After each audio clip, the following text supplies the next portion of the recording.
Right now, tensions prevailing in Mandya at this point over hoisting of the Hanuman flag. Mandya district in Karnataka right now on the boil with section 144 put in place owing to law and order situation. We saw massive protests taking place in Mandya and Bengaluru as well after the police decided to pull down or lower the Hanuman flag to raise a tricolour flag. Protesters eventually got so violent, the cops were forced to use lathi charge to chase them away. In fact, posters of Chief Minister Siddaramaiah and Deputy Chief Minister D.K. Shivkumar emerged in Bengaluru, terming them as anti-Hindu. However, political bickering has now begun over the incident, with the Karnataka government saying that they were never, the fringe groups were never given permission to hoist anything apart from a tricolour. Take a look at this report.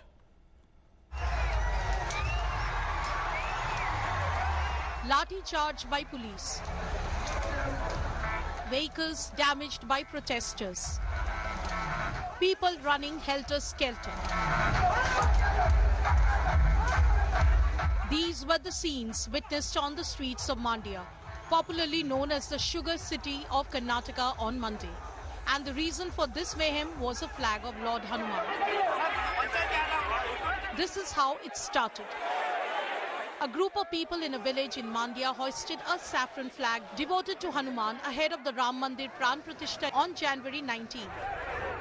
The flag was put on a flagpole built by the Panchayat.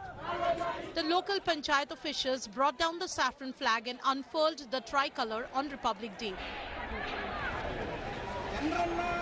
The next morning, the Hanuman flag was hoisted again. The Panchayat officials removed the saffron flag on Sunday and replaced it with the tricolour, leading to protest. ಆಗ ನಾವು ಇಲ್ಲಿ ಮಾಡಬೇಕು ಅಂತ ಅನ್ಕೊಂಡಾಗ ಯಾವಾಗೊಂದು ಆಂಜನೇಯ ದೋಸ್ತ ಬಂದಾಗ ಅವ್ರಿಗೆ ಇಲ್ಲಿನ ಕೆಲವು ರಾಜಕಾರಣಿಗಳಿಗೆ ಕಾಂಗ್ರೆಸ್ಸಿನ MLAಗೆ ಇದು ಹನುಮಾನ್ ಧ್ವಜ ಕೇಸರಿ ಅನ್ನೋದು ಅವ್ರ ಮನಸ್ಸಲ್ಲಿ ಅವಾಗಲೇ ಉಟ್ಬಿಡ್ತು. ಅವಾಗಲೇ ಬಂದು ಇಲ್ಲಿ ತಡೆದ್ರು, ನಮ್ಮನ್ನ ತಡೆದು ಅಂತ ಏನೇನು ಹೇಳಿದ್ರು, ನಿಮಗೆ ಬಸ್ ಸ್ಟ್ಯಾಂಡ್ ಬೇಕು ಅಂದ್ರೆ ಬಸ್ ಸ್ಟ್ಯಾಂಡ್ ಮಾಡ್ಕೊಳ್ಳಿ, ಹನುಮ ಧ್ವಜ ಬೇಕು ಅಂದ್ರೆ ಹನುಮ ಧ್ವಜ ಮಾಡ್ಕೊಳ್ಳಿ ಅಂದ್ರು. Following the incident, security was tightened in the village. The protest, however, spread to Bengaluru. The BJP workers staged a dharna in the IT city, displaying a poster of Chief Minister Siddaramaiah and Deputy CM D.K. Shivkumar. This is in Mandya's Keragodu that Panchayat has decided to hoist the Hanuman flag, not the national flag or state flag. That is already there. That is already, we have that in the public domain. Every given and time, they were trying to suppress the Hindu sentiments or Hindu rights. The Congress government has accused the opposition of playing politics over the flag issue. Election ಬರ್ತಾ ಇದೆ, ಅದಕ್ಕೋಸ್ಕರ ಇವೆಲ್ಲ ಮಾಡ್ತಾ ಇದ್ದಾರೆ. C ಅವರು ನಮ್ದೇನು ತಕರಾರಿಲ್ಲ, ಅವ್ರು ಯಾವ್ದು ಪಂಚಾಯತಿ ಅವರು ಏನು ಪರ್ಮಿಷನ್ ಕೊಟ್ಟಿದ್ರು ಅದ್ರ ಪ್ರಕಾರ ನಡ್ಕೊಂಡಿದ್ರೆ ಜಿಲ್ಲಾಡಳಿತ ಯಾಕೆ ಇಂಟರ್ಫಿಯರ್ ಆಯ್ತಿದ್ರು ಅವ್ರಿಗೆ? They should have basic common sense. Let they do politics, not on the law of the land. We don't mind. We all respect religion. We can't allow everyone to take the law into their hands. The BJP, in the meantime, has slammed the Congress, calling it anti-Sanatan. Hanuma Taliban नहीं है, हनुमा राम भक्त है, हनुमा देश भक्त है. कांग्रेस हमेशा देशद्रोहियों को support करता है, राम भक्तों को खिलाफ उसको नीति है. Thousands of protesters gathered in large numbers from the fringe pro-Hindu groups to BJP leaders and JDS leaders. Former Chief Minister H.D. Kumaraswamy as well joined in the protest, joining his hands with the BJP, stating that the Congress is misusing its power at this point. Lord Hanuman's flag must be allowed to be unfurled right next to the Indian national flag. But up till now, both the police department and the Congress government in Karnataka has not yet given a go-ahead for this. It remains to be seen how the BJP and the JDS in Mandya is going to take this protest forward. With camera person Shivu, Anaga Keshav reporting for India Today from Mandya. All right. That said, now you have, of course, the BJP condemning the Congress party, calling them anti-Hindu. In fact, they're all out on the streets protesting, many of the protesters are raising slogans of Jai Shri Ram. You saw that heated visuals coming in right from the start of the day today. That's there, the visuals on your screens showing the kind of clashes between the protesters and the police for pulling down the Hanuman flag and erecting the Indian national flag. I have with me Mandya's MP, Sumalatha, joining us live. She's an independent MP who was also supported by the BJP at that point when she fought her elections. But Sumalatha, you know, a bipartisan view of what we're seeing here that's happening in Mandya. How would you really look at this case? It's really become a law and order concern. Section 144 has been implemented, and the Congress says this is nothing but absolute violation of the law. No permission was procured to put up the Hanuman flag, yet the villagers have defied that rule. I think, Nabila, we need to get some facts here properly, because there's a lot of, I think, misleading information that's been flying around left, right, center. Yes, the permission was obtained from the district admin, and they had hoisted the Hanuman flag around a week ago. You know, they had obtained permission to erect that Vajastamba, as we call it, the 108 feet Vajastamba, which is, which was erected to hoist the flag. I think it is more of a technicality, because a resolution was passed in the panchayat, and then being villagers, they took it as an informal permission to hoist the flag, because of the Ram Prana Pratishtha which was happening in Ayodhya. I think this was intended as a celebration for that, and the whole intention behind them taking a permission or collecting money from house to house to install this was purely this. In Keragodu village, everybody was aware of this. It's not like it came as a shock. Otherwise, why did the district admin keep quiet for 6 days before they pulled down the flag? You know, but that said, Ms. Sumalatha, it's now become an issue where the questions are on what's priority for the BJP and the government, for that matter. It really comes down to an issue of a national flag versus a religious flag. If I may ask you, what are the BJP's priorities, or what are your priorities? First, I beg to differ here. It is not an issue between national flag or a religious flag. It is just the issue of a religious flag being taken down unceremoniously without taking the villagers into confidence, and a situation which should have been handled very sensitively. You should have called the village heads, discussed it with them, and explained it to them that, this is not the place where you host a religious flag, and probably, they could have come to an understanding and said, okay, because if it was violating rules, then why did you let it happen for 6 days? They should have come there and taken it down the minute it was put up.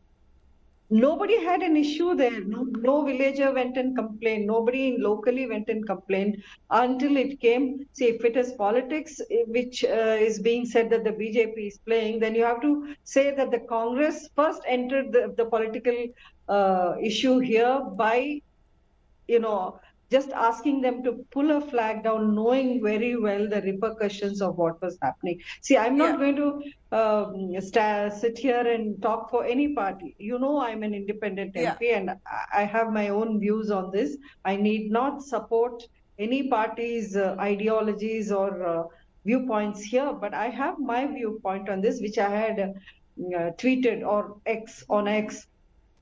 But at this point, we see the Chief Minister Siddaramaiah, who says this is nothing but a violation of law. It's solely an issue of violation of law. No permission was given to the villagers to hoist anything apart from a tricolored flag. He's also flashing the permission letter in response to the BJP slamming them for being anti-Hindu.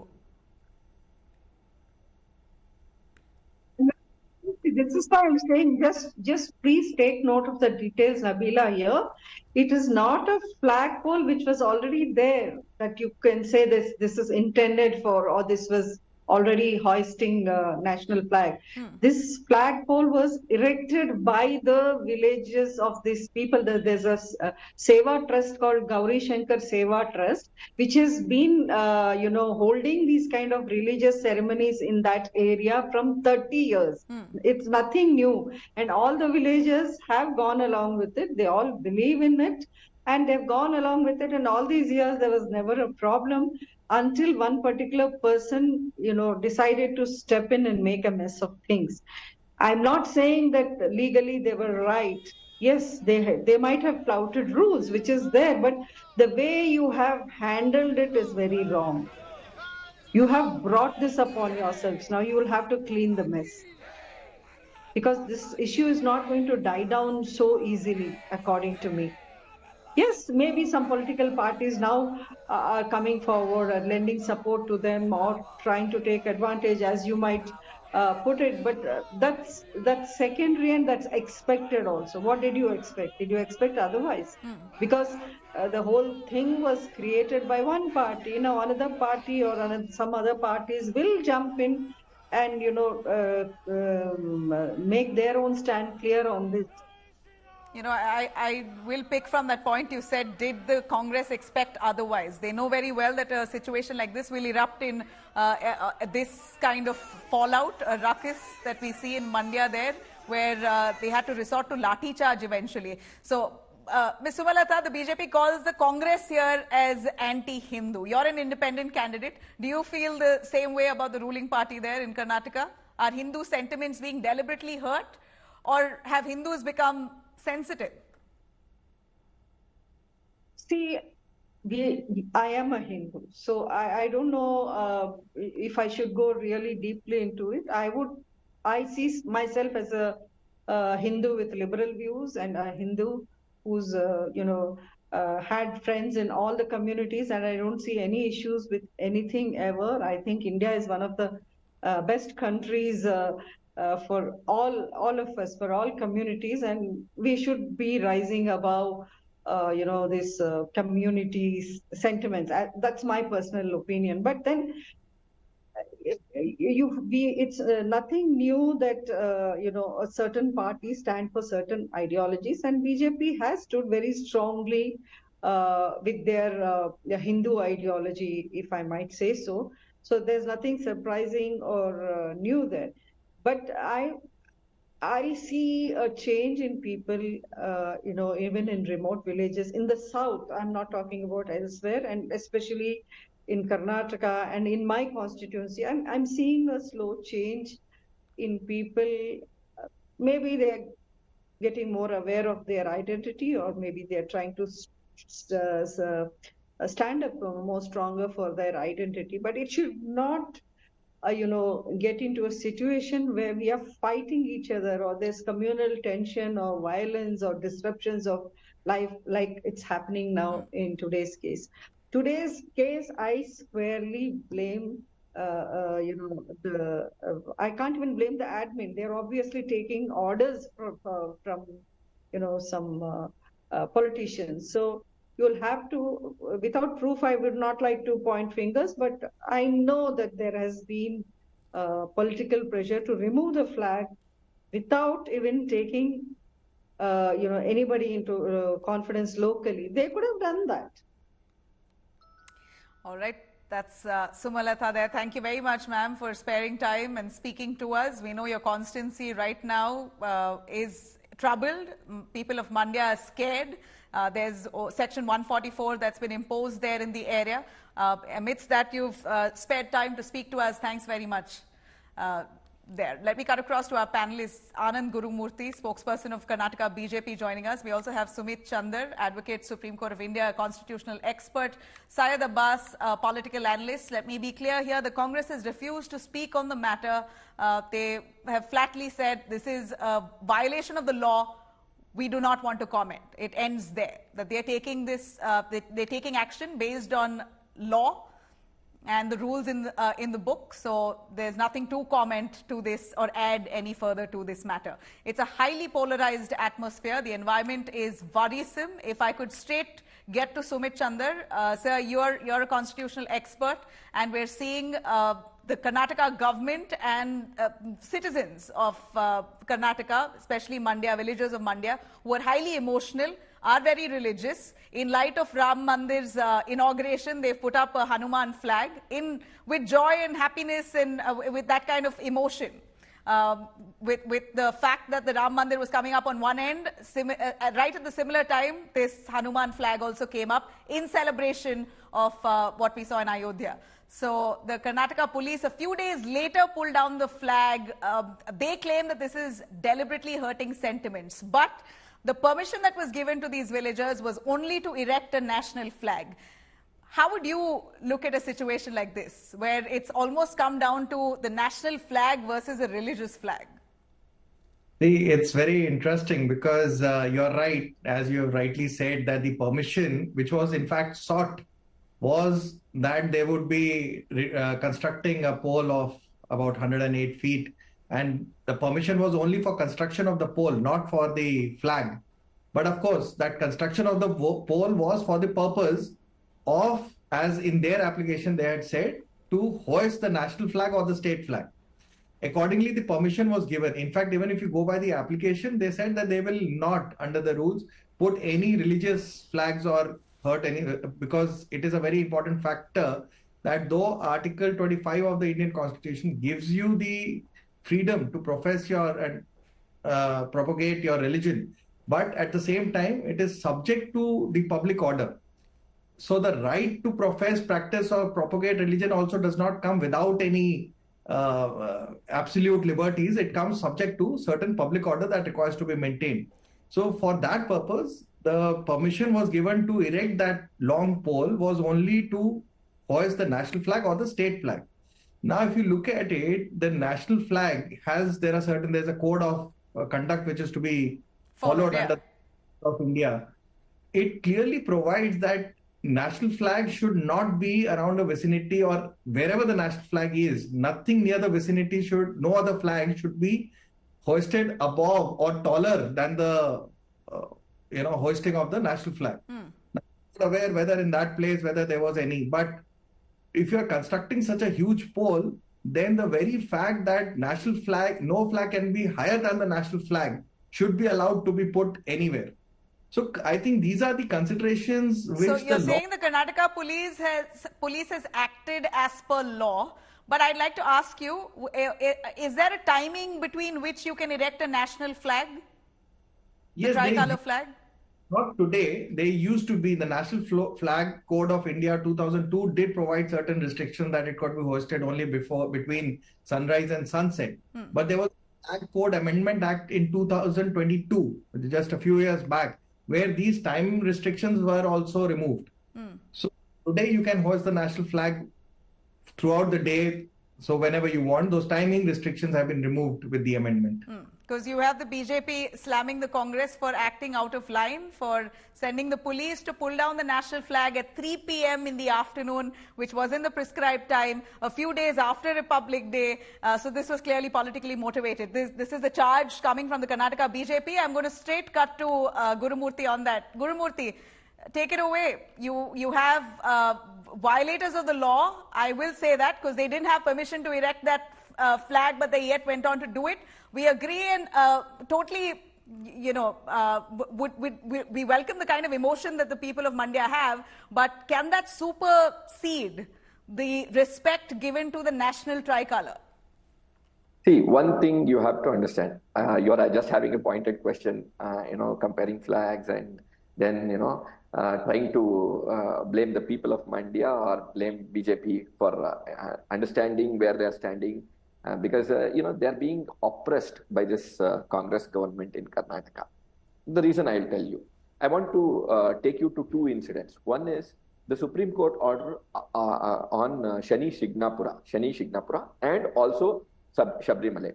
Both these orders were convened wherein women were allowed into the temple, where there was concern that some beliefs and other things, but still some women approached the two temples to the Supreme Court and asked to be allowed to reach two temples.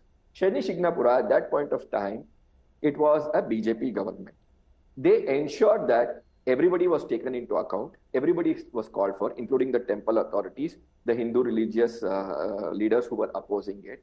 And finally, it was done. It was taken care of. Even today, whoever wants can go there. Okay, but it was done very peacefully. But in the meantime, Sabrimala, you saw the kind of protest. You know, people were thrown apart, children were thrown apart, everybody, you know, were arrested. Middle of the night, they were taken out of the rooms where they were sleeping, the pilgrims were sleeping. All this was done by the Kerala government. Again, Congress and left are always known for this. They try to do this only to make their vote share.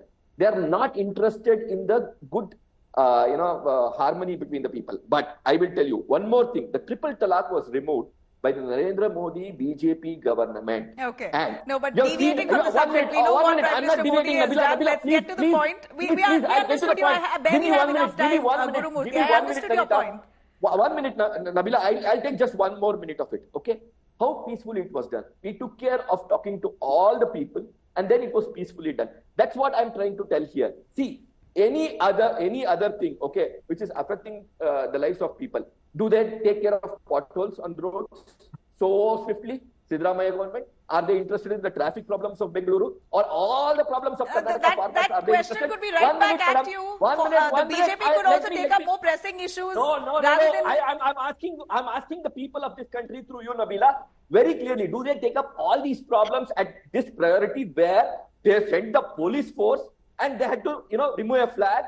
When the people were, having some kind of friction there, instead they could have sat with the people. They made criminals. No, I totally agree with the fact that the method maybe adopted may not have been the best due to heightened emotions of the people of Mandya. In light of Ram Mandir coming up in Ayodhya, you had people there with much admiration for the Ram temple, hoisting that flag of Hanuman. 1 minute. Criminals. No, they are making criminals of people. We are not a police state. We are a democratic republic country. Okay. We are very proud of that. And they should not make criminals of the people there. They should not, raise any FIRs here. They should treat the people well. They can take them into confidence. Well, the BJP, in that sense, BJP ruled states, you have bulldozers being used arbitrarily. So I'll hold on to that. I'll hold on to that. Let me cut to Syed Abbas.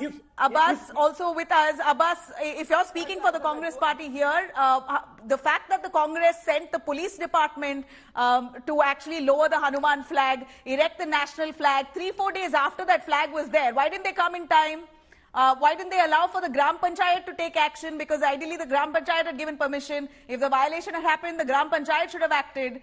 Do you think this was a political move even by the Congress to make a point? Absolutely not, Nabila. As a matter of fact, it deeply hurts me to see my beautiful state of Karnataka, which is the land of Basavanna and Kuvempu, coming to rights. This is absolutely not done. This is a land which always believes that we Hindu Muslims, we are brothers together.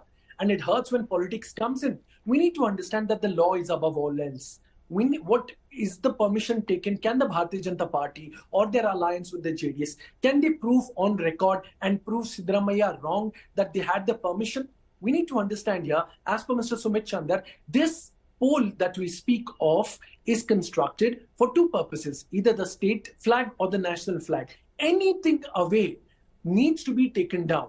Also, we need to understand, time and again, BJP comes up with this that, Siddaramaiah is anti-Hindu, Congress is anti-Hindu. Respected sir, if Siddaramaiah and Congress were anti-Hindu, sir, beautiful Hindus of Karnataka voted for Congress party and Siddaramaiah.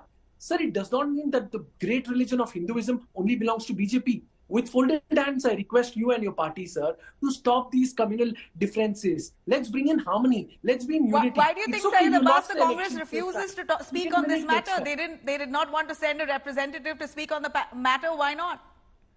Well, I think that's Congress's prerogative. I think an anchor like you, Nabila Jamal, they should, because they will have an equal share and fair to speak about. Also, as a matter of fact, we need to understand this is nothing but politics, Nabila ji. The BJP and especially the JDS coming together, using a beautiful religion, using the great Lord Hanuman for your petty politics. This is disheartening. All right. On that note, I respect Lord Shri we know that Mandya is a JDS bastion for all those seeing that kind of violence there play out in Mandya. It's a JDS bastion. JDS and Congress were allies in 2019, in 2018 in fact. Now the JDS is in alliance with the BJP for 2024. Well, on that note, this situation is surely going to be heating up ahead of 2024. Sorry, Gurumurthy, we have no time left on that, but thank you for your words, Abbas and Sumit, for joining us on that. The situation hasn't died down. The Karnataka government has not given permission for the Hanuman flag to raise. BJP has promised, in the meanwhile, that they will ensure every home in Mandya will now have a Bhagwa flag. We'll track those visuals. Thanks for watching.